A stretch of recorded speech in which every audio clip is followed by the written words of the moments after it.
So the question going into the show, how would WWE follow up WrestleMania 37, a two-night event where they were back in business? How would they follow that up? Really, really, really, really fucking badly. I'm Joe Renton with my review of WWE Raw, the Raw after WrestleMania 37. This was abysmal. I need to prepare myself. Ow, there, that should goddamn do it. I think that's what creative did. I think that's what the writers did. They just hit themselves repeatedly in the head with notepads and whatever, possibly tablets, because only massively concussed people would think that this show was any goddamn good. Now, by the way, I do want to say, though, if you thought this show was good, fan-fucking-tastic, I hate it. Outside of, like, maybe the opening match, I actually hated most of the show with good reason. And I get what they're trying to do. They're trying to do the whole WrestleMania backlash because, you know, they have to continue the WrestleMania trend. Are we going to get WrestleMania Money in the Bank? WrestleMania Extreme Rules? Wrestle Rules? No, that would actually be very weird. Are we just going to get WrestleMania Battleground? Just do 12 months of WrestleMania. Why the fuck not at this point? WrestleMania Royal Rumble? Wrestle Rumble. It's like Wrestle Rock, only somehow the rapping would be even worse because the theme for Raw is actually worse than the Wrestle Rock 86 rap. If you know what I'm talking about, boy, you really know that that was some bad rapping. So anyway, Lashley arrives in a creamsicle suit. I mean, why the fuck not? Creamsicles are pretty goddamn delicious, and maybe Lashley is too. I'm not going to judge if you think that. And MVP is also there. Riddle is being very annoying to him, saying, hey, I remember this stuff, you know, from a few weeks ago and whatever, and hey, anybody could get an opportunity and all this. And then, yeah, Lashley basically beats the shit out of him because Lashley is sick of dealing with Riddle. To be honest, I don't blame Lashley, and everybody is sick of dealing with Riddle. Riddle is a great athlete. There is no denying that. Riddle is also very boring, because RVD was fun to watch for a number of years. I got sick of Riddle's shtick, ironically, about a year ago, and now it's gotten even worse. So, we have a new commentary team for Raw. We have, you know, Corey Graves, because we need more Corey Graves in our lives. Vince McMahon, presumably. Byron Saxton, and a new guy, General Adnan Virk. Actually, it's Adnan Virk or Adnan Virk. I'm not actually totally sure. I thought it was Adrian Virk, and apparently he was an MLB broadcaster or he was on MLB Network. I'm not really sure. Apparently he's a fan. If he's a fan of the product and he can get better, great. He wasn't terrible. He wasn't Art Donovan. How much does this guy weigh? But he wasn't exactly like, you know, getting glowing praise. I don't think he's terrible. I just think he's kind of there. He's going to be, you know, approachable, coachable, and stuff like that, but he's just going to end up being kind of a vanilla commentator. He is what he is, though. He seemed like he was having a blast. Maybe he'll get better, but whatever. General Adnan Virk, that's what I'm going to call him because I'm an old-school wrestling fan that remembers a lot of old shit. So, Lashley then beats the shit out of Riddle again. I mean, well, he actually knocked Riddle down, you know, backstage because seeing Riddle get beat up never gets old. Beats the shit out of him. Throws the scooter into the goddamn crowd. Well, there is no crowd. I think they are at the old venue that Eddie Graham used to run for Florida Championship Wrestling. Because I believe I saw Battle of the Belts 1, NWA and Championship Wrestling from Florida. They ran that, and I think it was the same venue. I'm not totally sure, but I believe so. So anyway, Lashley versus Riddle, and eventually it starts. But by the way, you know, he just beats the shit out of him. I mean, Riddle gets in a little bit of offense, but no means no offense for Riddle. He then tosses Riddle onto an obvious crash pad, and then we go to break. Lashley just keeps destroying Riddle, and then gets the Hurt Lock for the victory. This was an absolute decimation of Riddle, and I loved it. This is also, unfortunately, the high point of the show. Now, I know some people may disagree, but that is my opinion, and you will find out what I hated about this show. So, then we get recaps of Rhea and Asuka, and then a Rhea promo talking about how she is going to have a rematch with Asuka tonight. Because, you know, those that watch the pay-per-view on Peacock are like, oh, is it going to be the one time we see it? And the automatic rematch clause, that is, well, it's back in business. Like WrestleMania was back in business. Anyway, it's Monday Night Rawpley, if you will. Boy, I really had to stretch there. It's kind of like, you know, weird, you know, Ripley cosplay, you know, cosplay mashup from Alien. Hopefully not Alien Resurrection. That was dog shit. What was that hybrid Alien? What was that supposed to be? What was that? Anyway, Cedric and Shelton versus the returning Viking Raiders. And if it hadn't been for that Street Profits feud that went on forever, that was absolutely terrible, that I goddamn hated, even though I know some people liked it, I might have been interested in the Viking Raiders. Also, the fact that one of them is married to Sarah, the former Sarah Logan or whatever, or is she the current Sarah Logan? I don't know. She's also, you know, one of those major, you know, people that is anti-mask and is likely an insurrection supporter. So guess what? She can piss off, he can piss off, and Yeah, I hate to say it, but that leaves a big bearded handsome guy and whatever. Even if you just tuck that to the side, they're a big beefy team that does shit, but they're not really interesting.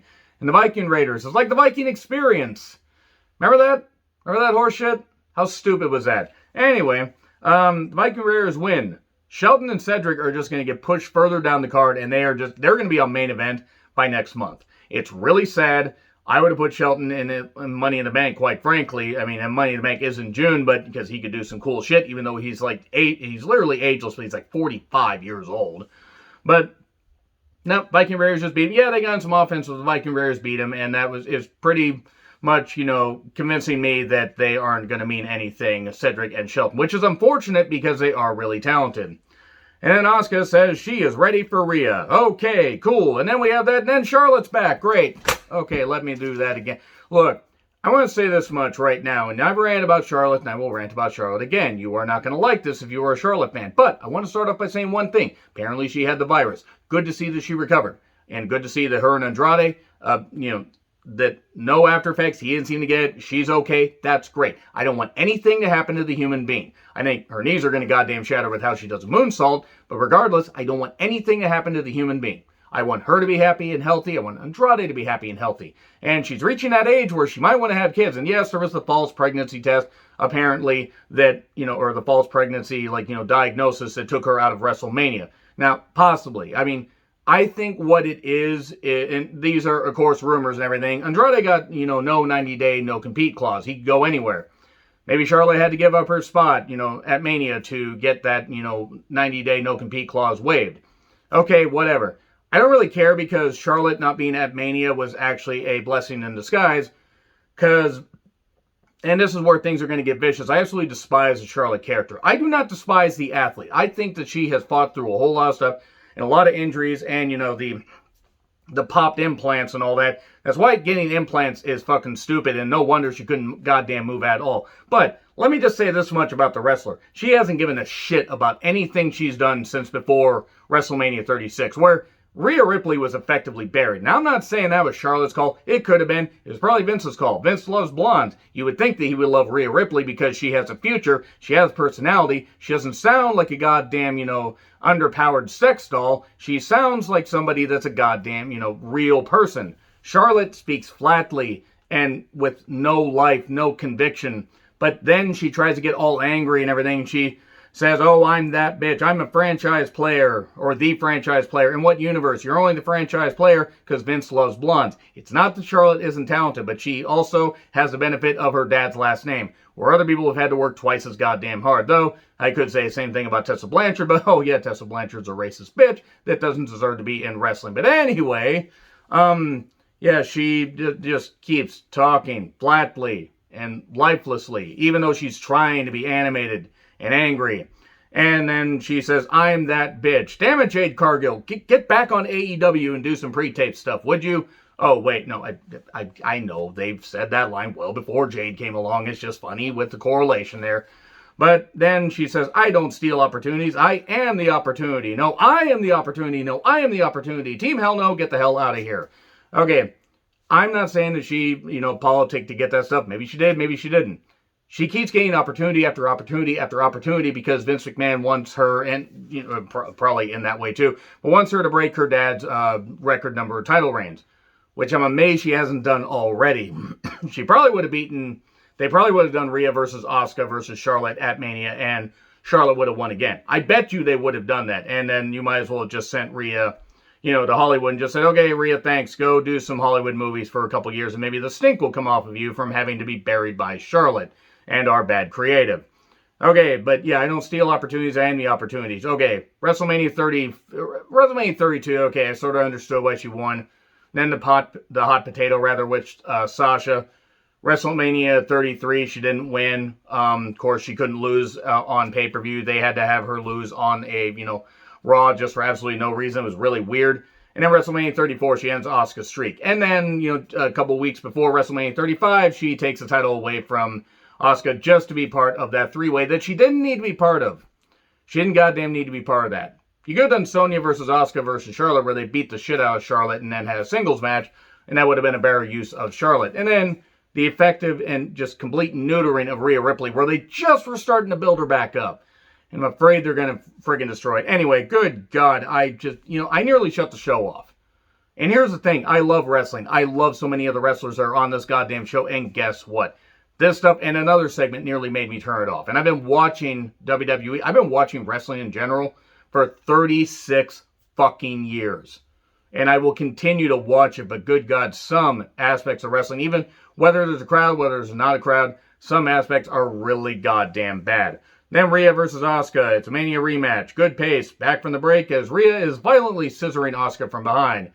Moving on. Good stuff here. Now, until later. Then it was like the wheels came off the goddamn wagon. The train crashed off the bridge. Every cliche you could think of. Something crashed in a tunnel called Princess Diana's lawyer. But anyway, I kid you on that. This was bad by the end. Because I don't know what happened. I don't know if Asuka's off. Asuka, if you will. I don't know what's going on with her.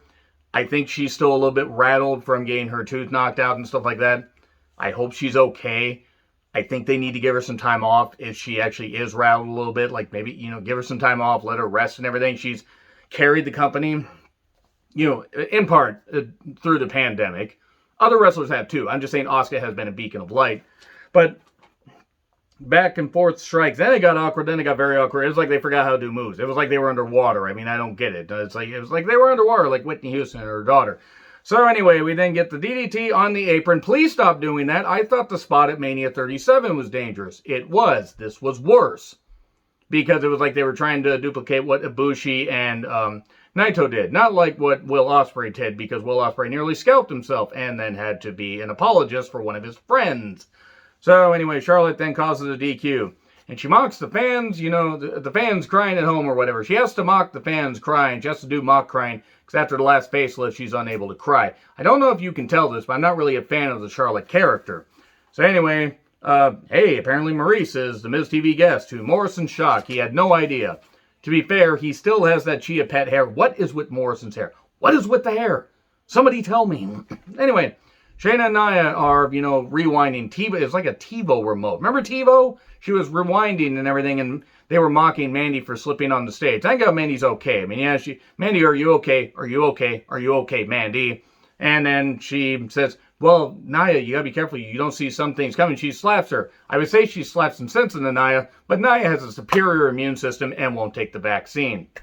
By the way, get your vaccine today unless you're a Trumper or, an anti-masker or a virus denier or an insurrection supporter. And then, by all means, be in the back of the line and the line will never move. In fact, you don't really deserve to get it. And I'm going to keep saying that because I'm really not going to hold back on this shit anymore. I don't care who I piss off. I've cut out family members that I've talked to for years and years and years that want to be toxic. So you think I give a shit if I piss off people that are just going to watch this just to see if people can get upset?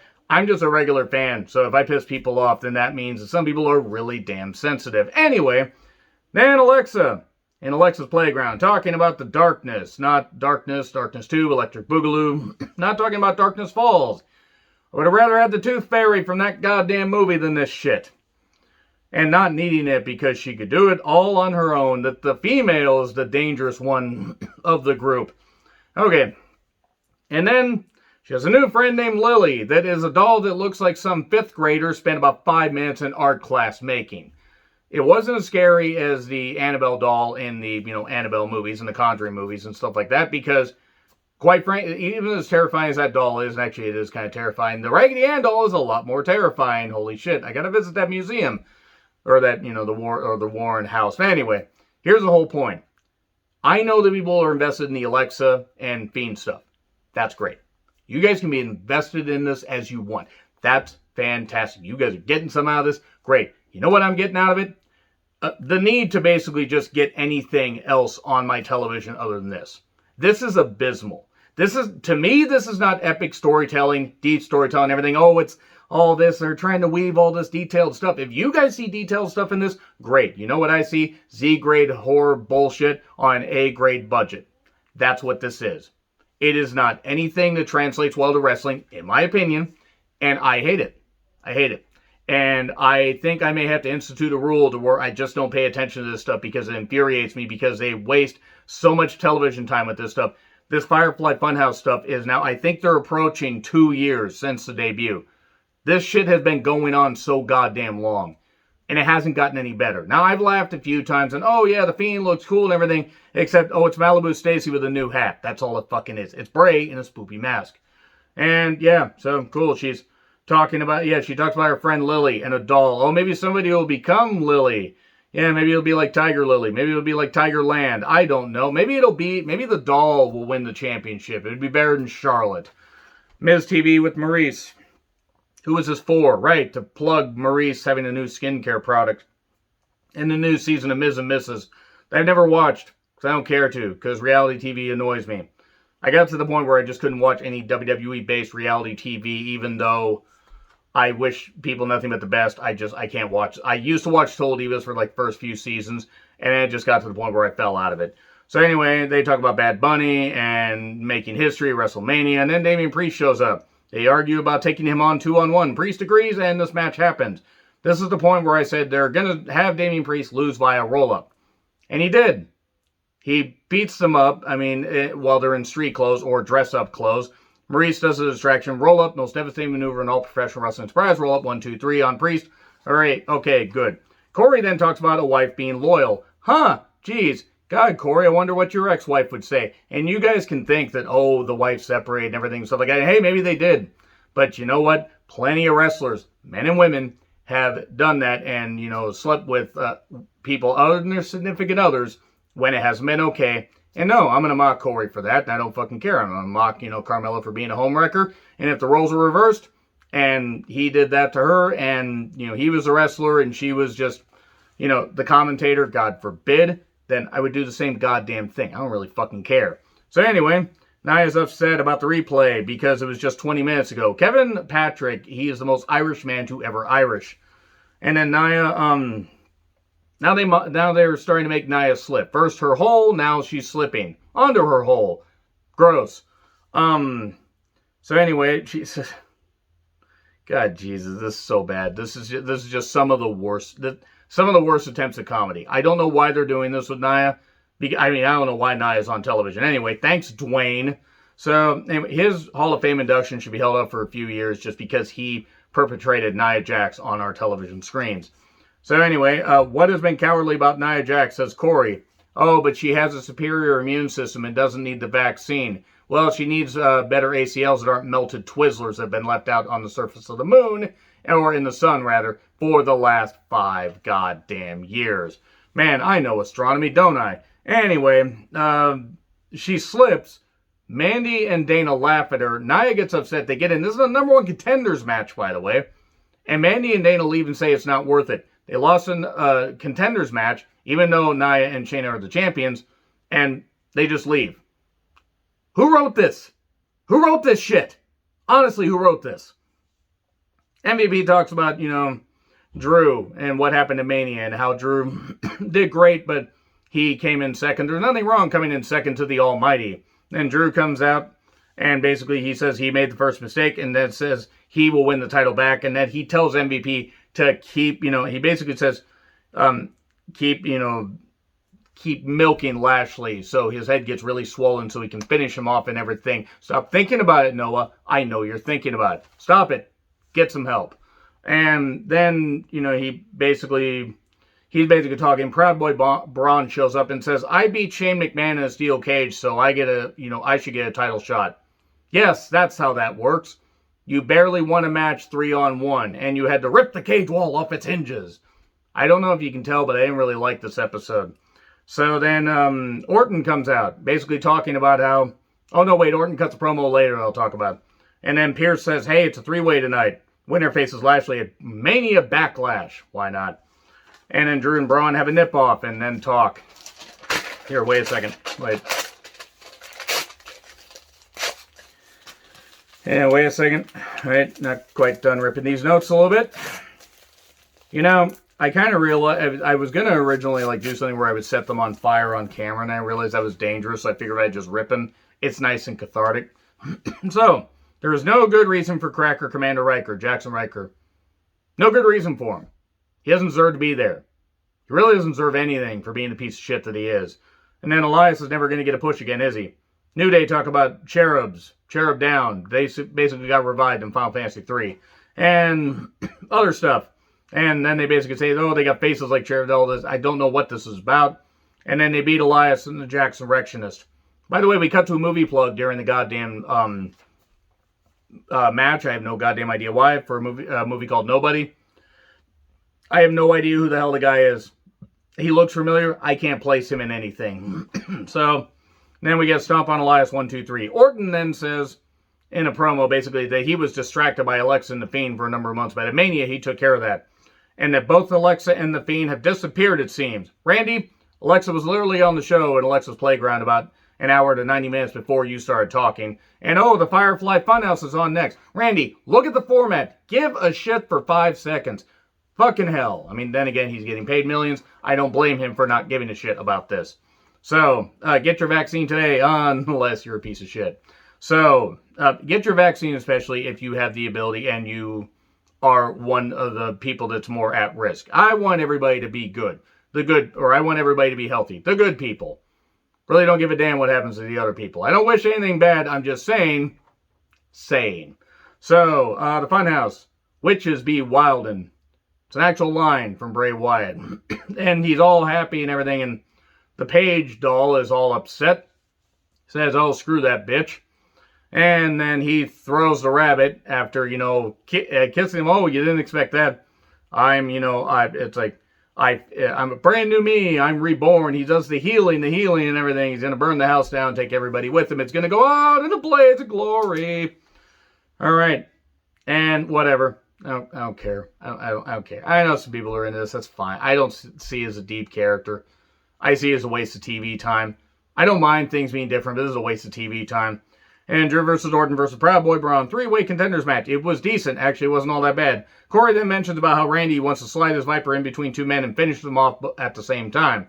Again, stop thinking about it. I know you're thinking about it.